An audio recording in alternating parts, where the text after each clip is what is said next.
नमस्कार प्यारे बच्चों, कैसे हो आप सभी लोग। जैसा कि आप सभी को पता है कि रिवीजन को बूस्ट करने के लिए एसवीआई ट्यूशन क्लासेस कमिटेड है और इसी क्रम में इसी सीरीज को आगे बढ़ाने के लिए मैं आपके सामने आ चुका हूं एक नई क्लास लेकर। और आपको पता है कि हमारा जो रिवीजन सीरीज है वो एकदम स्टार्ट से बच्चों की डिमांड के कारण स्टार्टिंग से हम इसको स्टार्ट की है, जो आपका 1.1 से लेकर पूरे के पूरे 13 चैप्टर तक जाने वाला है।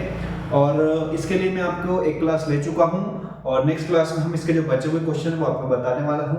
और क्लास में बिल्कुल ऐसे ले रहा हूं कि जिस बच्चे ने बिल्कुल भी नहीं पढ़ा वो बच्चा भी यहां पर आसानी से सीख सकता है। यदि आपको बीच में कोई प्रॉब्लम आती है तो आप वीडियो को थोड़ा पीछे करके फिर से उस क्वेश्चन को अच्छे से समझ सकते हैं, बिकॉज वीडियो क्लासेस आपके पास हमेशा रहने वाली है, जहां पे आपको खुद से क्वेश्चन सॉल्व करते टाइम कुछ भी यदि प्रॉब्लम आती है तो आप वीडियो क्लास में उसका सॉल्यूशन आसानी से देख सकते हैं और वहां से अच्छे से समझ सकते हैं। तो चलिए बढ़ाते हैं हमारी क्लास को आगे। जैसा कि आप पोस्टर पर देख सकते हैं, बनना है 2025 का टॉपर तो चुनिए एसवीआई ट्यूशन क्लासेस। ये हमारा यूट्यूब चैनल है जहां पर आपको वीडियो क्लासेस प्रोवाइड होती हैं। और चलिए बढ़ाते हैं हमारी क्लास को आगे। अच्छा, ये इंग्लिश मीडियम वाले बच्चों के लिए, इंग्लिश मीडियम वाले बच्चे बोल रहे थे कि सर हमें भी क्वेश्चन जो है इंग्लिश में एक बार जो है उसको दिखा दिया जाए, तो ये इंग्लिश मीडियम वाले बच्चों के लिए साथ साथ में चलेगा। साथ में ये हमारा हिंदी मीडियम वाले बच्चों के लिए। अब हिंदी मीडियम वाले बच्चों के लिए और इंग्लिश मीडियम वाले बच्चों के लिए जो भी है आपका ओनली इंग्लिश ट्रांसलेशन है, बाकी क्वेश्चन का जो सीरियल नंबर चलता है वो सेम यहाँ पर होने वाला है। अब बढ़ते हैं क्वेश्चन की ओर। तो क्वेश्चन में मैंने आपको बताया था कि दूसरे क्वेश्चन तक हम कर चुके हैं, साथ में तीसरा क्वेश्चन भी हम कर चुके हैं, जिसमें आपको एचसीएफ और एलसीएम निकालना था। एचसीएफ मतलब होता है हाईएस्ट कॉमन फैक्टर, ऐसी बड़ी से बड़ी संख्या जो दी गई दोनों संख्याओं या दो से अधिक जितनी भी संख्या दी गई हो उनको पूरी तरह विभाजित कर दे। और एलसीएम क्या होता है, वह छोटी से छोटी संख्या जो दी गई सभी संख्याओं के द्वारा विभाजित हो जाए। अब तीसरा कर चुके हैं यहाँ पर हम क्वेश्चन के लिए। चौथे क्लास के लिए क्वेश्चन आज से स्टार्ट करते हैं। तो चौथा क्वेश्चन क्या बोलता है अपना, चौथा क्वेश्चन कहता है एचसीएफ 306 और 657 मतलब 306 और 657 का जो एचसीएफ है वो आपका दिया हुआ है। कितना गिवन है, वो आपका एचसीएफ यहाँ पर दिया हुआ है 9। एलसीएम 306 मतलब नंबर सेम है, इनका सिर्फ अपने को यहाँ पर एलसीएम निकालना है। और इंग्लिश मीडियम वाले बच्चों के लिए क्या है, गिवन दैट एचसीएफ 306 657 और इज इक्वल टू 9 मतलब ये इनका एचसीएफ है। Find LCM 306 657। तो करते हैं इस क्वेश्चन को सॉल्व। कैसे सॉल्व करेंगे, जैसे हम यहाँ पर लिखेंगे, सबसे पहले शुरुआत करते हैं तो हम यहाँ पे लिखते हैं हल, यहाँ हम लिखते हैं सॉल्यूशन।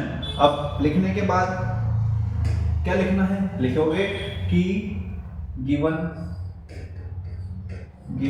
या हिंदी में हम लिखते हैं दिया है। क्या दिया है अपने को, 306 और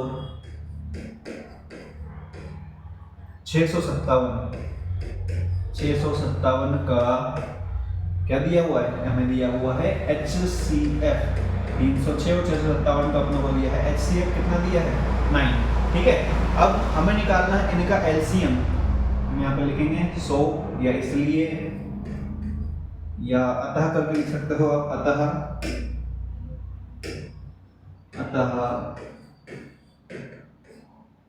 306 और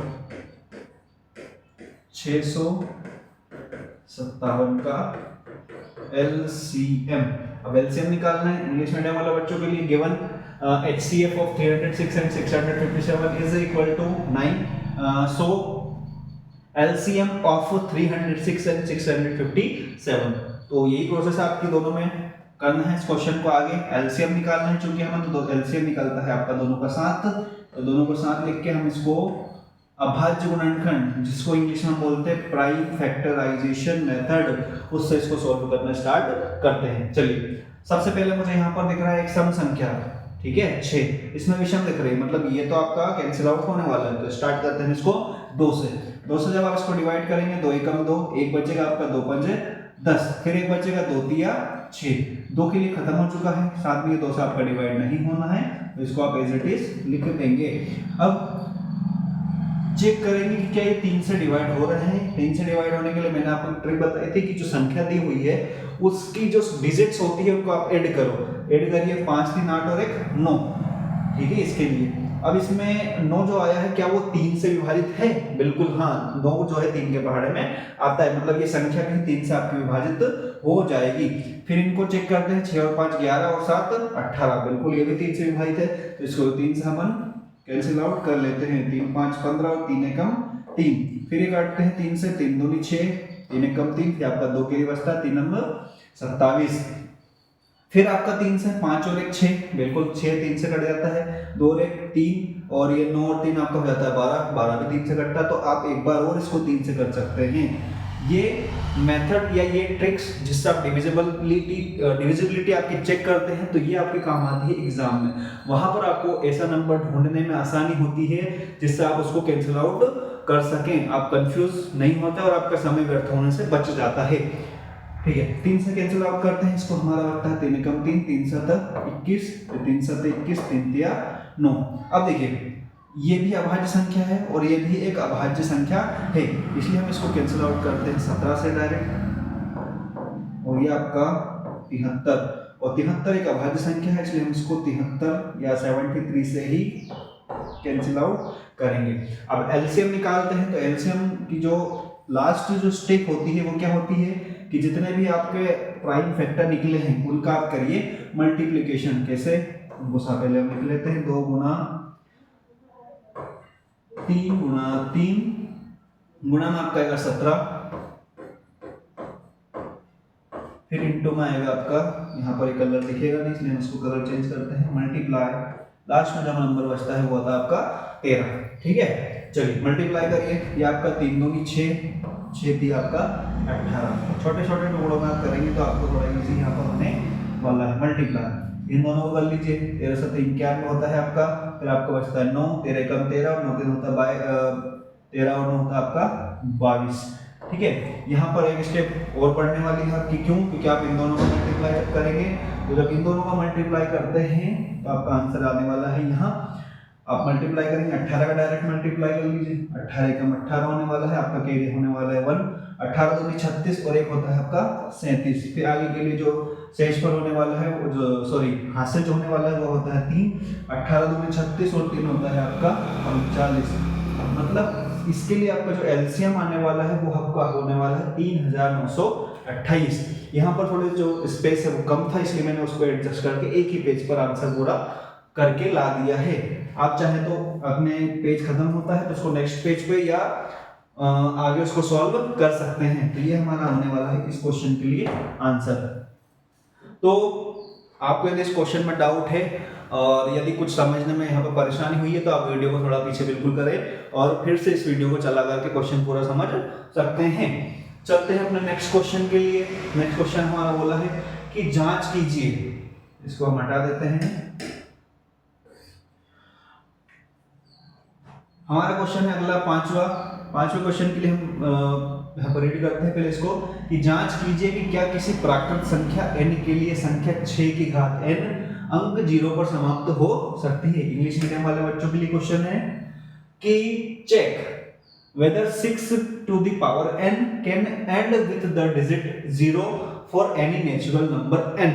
अब नेचुरल नंबर ये प्राकृत संख्या क्या होती है, जैसा कि आप सभी ने पढ़ा होगा कि एक से लगा करके इनफाइनाइट तक या अनंत तक जाने वाली जो संख्याएं होती है वो प्राकृत संख्या होती है, और जो संख्याओं जिन संख्याओं की शुरुआत 0 से होती है, 0 से अनंत तक, मतलब 1 2 3 डैश डैश डैश अनंत तक जहां तक जो संख्याएं बनी है ये होती हैं आपकी प्राकृत संख्याएं। प्राकृत संख्या। फिर पूर्ण संख्या क्या होती है ये आपसे पूछा जाता है।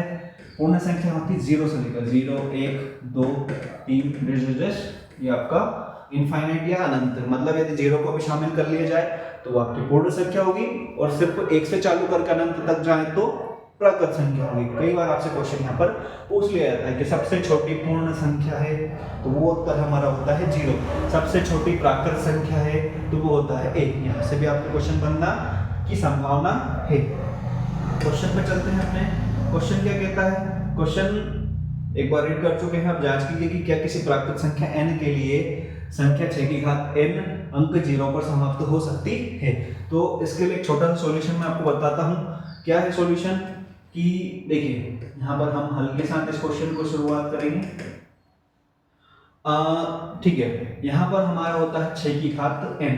अब 6 की घात n बराबर में क्या, इसको ऐसा लिख सकता हूँ 3 गुणा 2 की घात n। क्यों लिख सकते हैं? चूंकि आपने एक फॉर्मूला पढ़ा है,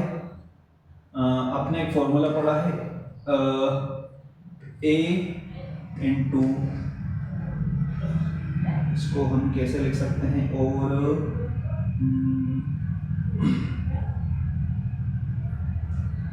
ठीक है, हमारा 3 इंटू 2 की घात n हो सकता है। फिर ठीक है, इसको अपन डायरेक्ट लिखते हैं विदाउट एनी फॉर्मूला। क्योंकि यहाँ पर डबल नंबर नहीं है, डबल नंबर होते तो आपका एक फॉर्मूला बनता। क्या फॉर्मूला बनता? जैसे आपका यहाँ पर एक फॉर्मूला होता है a की घात n इंटू b की घात n बराबर आपको बनता है a b की घात n। यहाँ पर आपका एक फॉर्मूला बनता है। यदि उन दोनों की पावर सेम हो तो दोनों को आप ब्रैकेट में ऐसे लिख सकते हैं। यदि ब्रैकेट में लिखे हो तो आप उनको जब ओपन करेंगे तो आप उनको ऐसे लिख सकते हैं। यहाँ पर वही कंसेप्ट यूज होने वाला है, वही कंसेप्ट होता हुआ है।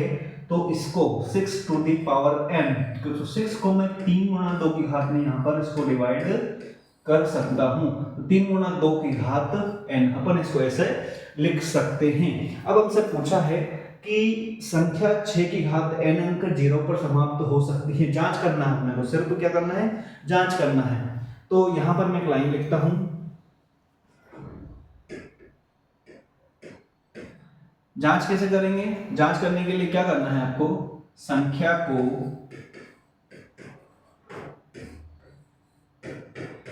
जीरो पर समाप्त होने के लिए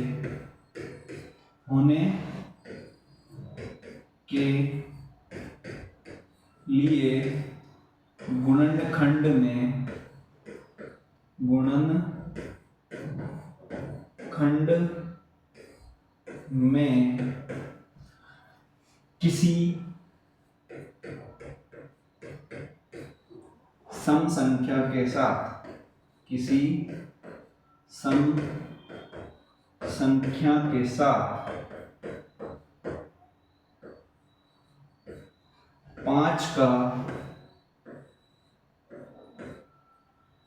ये सम संख्या के साथ गुणनखंड में, या आप इसको और थोड़ा शॉर्ट करेंगे, इसको शॉर्ट कैसे कर सकते हैं, गुणनखंड में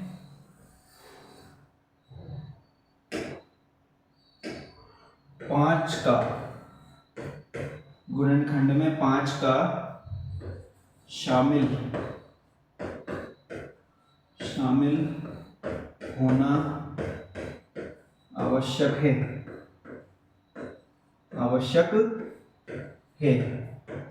5 का होना क्यों आवश्यक है? जैसा कि आपने देखा होगा कि 5 के साथ कोई भी सम संख्या हो तो आखिरी में जाके 0 बनती है। अब ये संख्या कौन सी संख्या, 6 की घात n बराबर 3 इंटू 2 की घात n, इसमें सम संख्या तो है लेकिन क्या 5 शामिल है? बिल्कुल भी नहीं। तो यहाँ पर क्या 0 बनेगा? चाहे इसकी घात कितनी है आप ले जाओ, यहाँ पर एक भी 0 नहीं बनने वाला है। क्यों? क्योंकि यहाँ पर आपके गुणनखंड जो होते हैं वहां पर कोई 5 आपको नहीं दिख रहा है, इसलिए हम लिखेंगे 5 का शामिल होना आवश्यक है। चूंकि 10 जो होता है, क्योंकि 10 विभाजित होता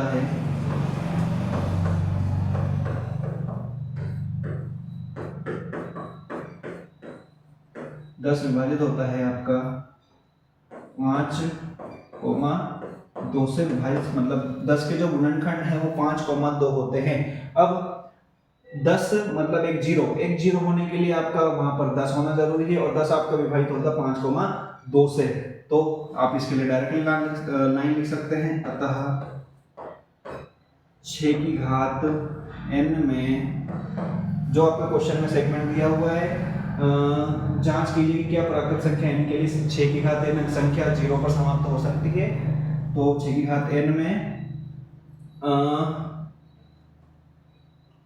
अंक 0 पर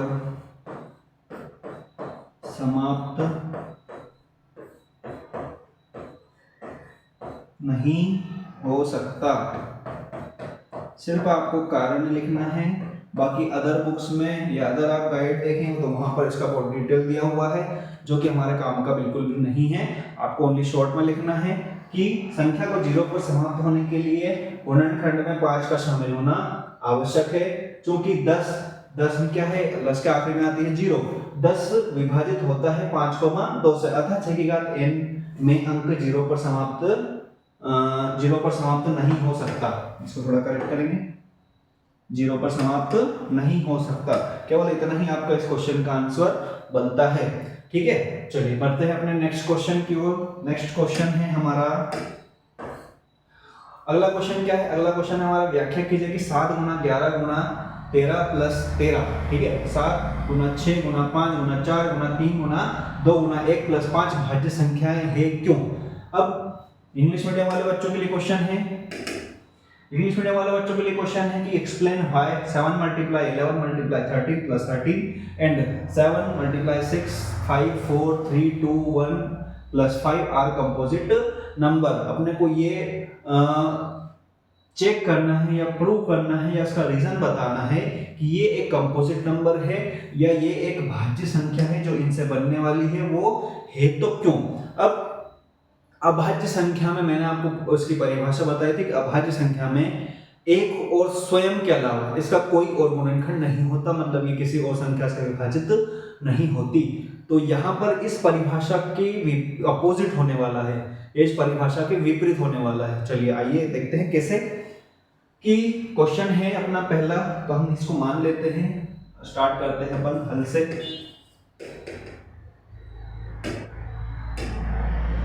लिखते हैं माना, क्या लेट क्या करा अपन ने, लेट ए बराबर है आपका 7 गुना 11 प्लस मल्टीप्लाई में आपका 13 प्लस लगा के आपका दिया है 13। ठीक है, इतनी संख्या है हमारे पास, 7 गुना 11 गुना 13 प्लस 13। अच्छा देखिए यहाँ पर क्या ये दो पद है, लाइक प्लस के इधर वाला एक प्लस के उधर वाला, दोनों पर कॉमन क्या आ रहा है, दोनों पर कॉमन है हमारा 13। अब 13 आप यहाँ पर उठाएंगे कॉमन उठाने के बाद आपको क्या मिल रहा है, यहाँ पर बच रहा है 7 गुना 11, चूंकि 13 आपका बाहर आ चुका इसलिए प्लस, और यहाँ पर आपका 13 ऑलरेडी बाहर आ चुका तो 1 हमारा बचेगा। अब ऐसा करने के बाद 13 11 का गुना 7 में करोगे तो 11 7 77 प्लस में आपका आता है 1 बराबर 13 77 और एक होता है आपका 78 आ चुका है। अब इन दोनों का अपने को मल्टीप्लाई करना है, मल्टीप्लाई करेंगे आप, ये हो जाएगा 13 8 104, हासिल आपका बचता है 10, 13 7 91 और 10 होता है आपका 101। ये हमारा मिला 1014, या आप इसको यहीं पर छोड़ सकते हैं 13 गुना 78 पे। क्यों, ये रीजन आपको अगले इसमें जो आप दूसरा वाला आप सॉल्व करेंगे तो वहां पर पता चलेगा। ठीक है, चलिए अगले वाले को हम मान लेते हैं बी, तथा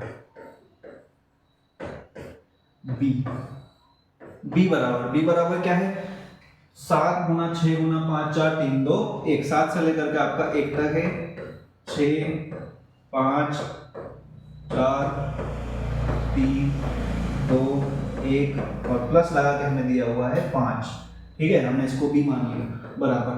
अब यहाँ से कॉमन क्या आ सकता है आपका, कॉमन आपके एक ही पार्ट दिख रहा है वो है 5, तो 5 यहाँ से कॉमन लेने के बाद आप करेंगे इसमें 7 गुना 6 गुना 5 गुना 3, अच्छा 5 हम ले चुके हैं, 5 को हटा देते हैं यहाँ से, 6 गुना 5 हटा दिया 4 3 2 प्लस 1 का कोई मतलब नहीं है क्योंकि 1 ऑलरेडी मल्टीप्लाई होके संख्या बन चुकी है, और यहाँ पर हमारा बचता है 1 प्लस के साइड में। अच्छा ठीक है, अब 5 इनका जब आप मल्टीप्लाई करोगे तो आपका आना है 3 दूनी 6 24 5 120 और 24 अंकी 144, मतलब 144 गुना 7 जब आप करेंगे 144 गुना 7 7 28 आपका 2 बचता, 7 28 2 30, फिर आपका आता है 3 7 कम 7 और 3 10 1008।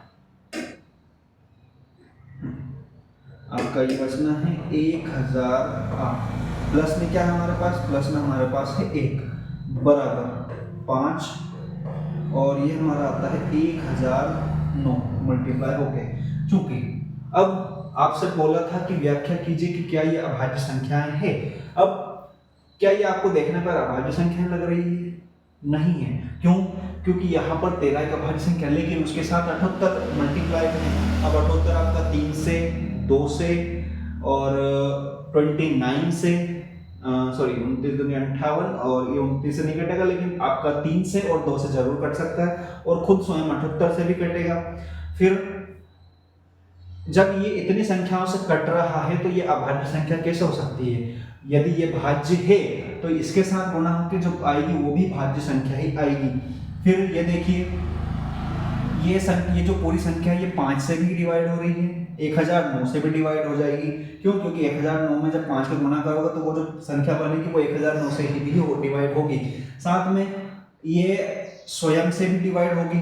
ठीक है, तो क्या ये अभाज्य संख्याएं हैं? ये अभाज्य संख्याएं नहीं हैं। इसका मैंने आपको कारण बता दिया है। आपको लाइन लिखना आखिरी में आप लाइन कैसे लिखोगे कि पूरी संख्या लिखोगे पूरा, अभाज्य संख्याएं नहीं है। क्यों? क्योंकि इनके गुणनखंड ए के लिए है 13 गुना 78 और बी के लिए है 5 गुना 1009, इसलिए ये अभाज्य संख्याएं नहीं है। ठीक है, यहाँ पर आपका क्वेश्चन होता है ये खत्म। क्वेश्चन यदि आपको समझ में नहीं आया हो तो हमने केवल यहाँ पे क्या करा है, इसको लिखकर कॉमन लिया है और ऐड करने के बाद ऐसा लिखा है। सेकंड स्टेप में हमने उसको बी माना है। अब बी मानने के बाद फिर से हमने कॉमन लिया, मल्टीप्लाई करके इसको इनटू में लिखा है। साथ में आपको रीजन बता दें कि अभाज्य संख्या नहीं हो सकती। क्यों? क्योंकि अभाज्य संख्याएं केवल स्वयं और एक के अलावा किसी और संख्या से विभाजित नहीं होती है। चलिए, अब आता है अपना अगला क्वेश्चन और आखिरी इस प्रश्न इस 1.1 के लिए आखिरी क्वेश्चन क्या है। किसी खेल के मैदान के चारों ओर एक वृत्ताकार पथ है। इस मैदान का एक चक्कर लगाने में सोनिया को 18 मिनट लगते हैं। किसका टाइम दिया हमें दिया है सोनिया का टाइम। एक वृत्ताकार मैदान है, सोनिया को लगते हैं 18 मिनट और कौन है ये? सोनिया। ठीक है, जबकि इसी मैदान का एक चक्कर, इसी मैदान मतलब मैदान सेम है, उसी मैदान को रवि को लगता है 12 मिनट।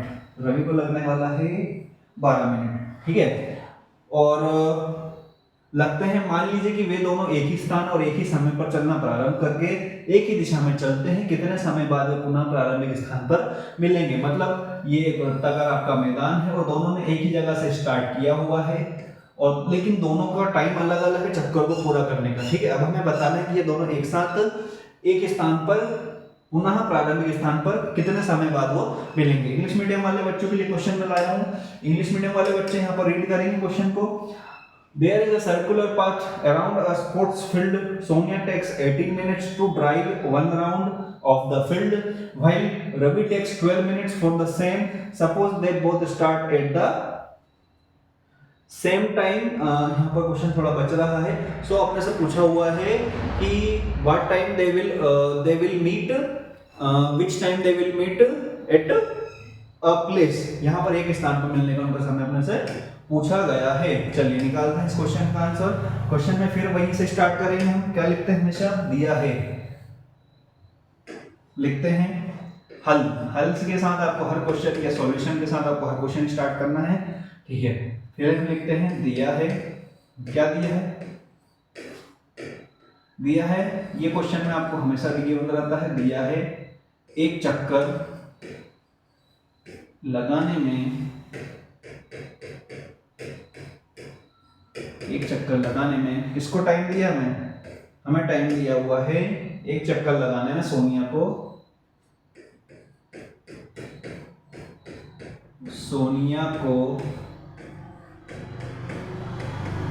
18 मिनट। वह अगला कौन है हमारा मेंबर? अगला है रवि। वह रवि को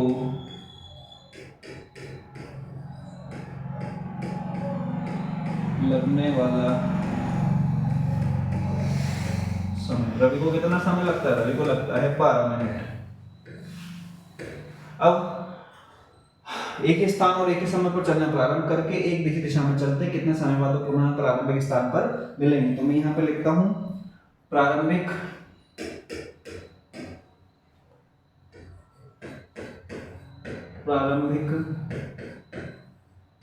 स्थान पर मिलने में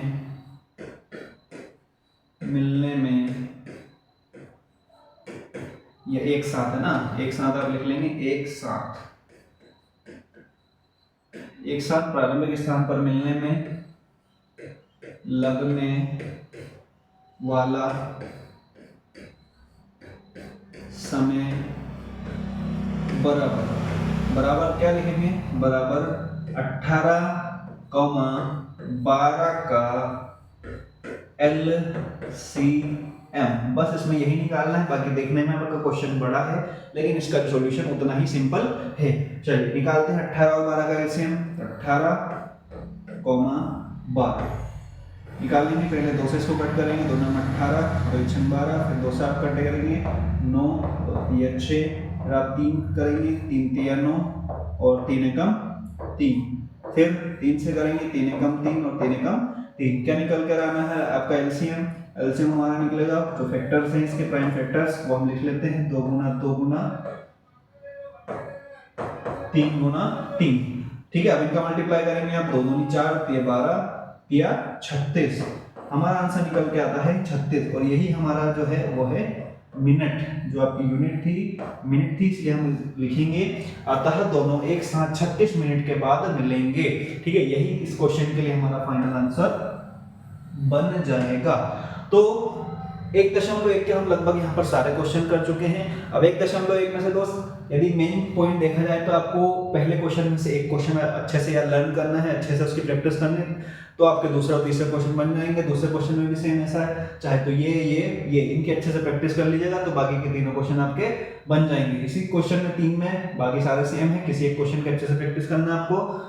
फिर ये वाला क्वेश्चन बहुत इजी था आपका, HCF दिया हुआ है, अपने को सिर्फ LCM निकालना था उसका। अब जांच कीजिए किसी प्राकृत संख्या n के लिए, यहाँ पर सिर्फ मैंने आपको कारण लिखवाया और वही इसका उत्तर है, जो कि आपका 3 से 4 लाइन में हो जाएगा। फिर व्याख्या कीजिए, आपको बता दें कि अभाज्य संख्या नहीं है। ठीक है, क्यों? क्योंकि अभाज्य संख्या केवल खुद से और एक से विभाजित होती है, लेकिन यहाँ पर आपको उसके बहुत सारे गुणनखंड बन रहते हैं। फिर ये इसके लिए मैंने बताया कि जब भी आपको ऐसा क्वेश्चन आए, नंबर जब आपके नंबर्स बदल जाए लेकिन क्वेश्चन में यही पूछा जाए कि इस टाइम पर इसको इतना समय लगता है, इसको इतना समय लगता है, तो कितने देर बाद दोनों एक ही प्रारंभिक या पुनः एक ही प्रारंभिक स्थान पर मिलेंगे, तो उस कंडीशन में आपको वही निकालना रहेगा LCM। हर क्वेश्चन के लिए सेम ही प्रोसेस आपकी होने वाली है, मतलब LCM ही निकलेगा। अब इसी क्लास की सीरीज में मैं आपके साथ मिलने वाला हूं 1.2 के लिए, जहां पर आपको एक ही वीडियो में 1.2 के सारे क्वेश्चन जो कि इंपॉर्टेंट हैं और हर पेपर में आपका एक क्वेश्चन वहां पर बनता है जो कि अभाज्य संख्याओं से रिलेटेड है। और अभाज्य संख्या है आपकी क्या कैसी संख्या होती है? अपरिमेय संख्याएं होती है। उनको करवाने के लिए स्टेप बाय स्टेप आपकी क्वेश्चन करवाने वाला हूं, ताकि एक क्वेश्चन से आप सारे उससे रिलेटेड क्वेश्चन वहां पर कर पाएं। ठीक है, वीडियो की अपडेट डेली लगातार पाने के लिए चैनल को सब्सक्राइब करें और लाइक्स की संख्या, जितने आपके व्यूज हैं उतने लाइक्स नहीं हो रहे हैं, तो चैनल को लाइक करना बिल्कुल भी ना भूलें। और डाउट होता है तो आप कमेंट बॉक्स में जरूर पूछें, बिकॉज आप यदि एक्टिव होते हैं तो हमें इस सीरीज को आगे बढ़ाने में अच्छे से मोटिवेशन मिलेगा। मिलते हैं नेक्स्ट क्लास में। जय हिंद।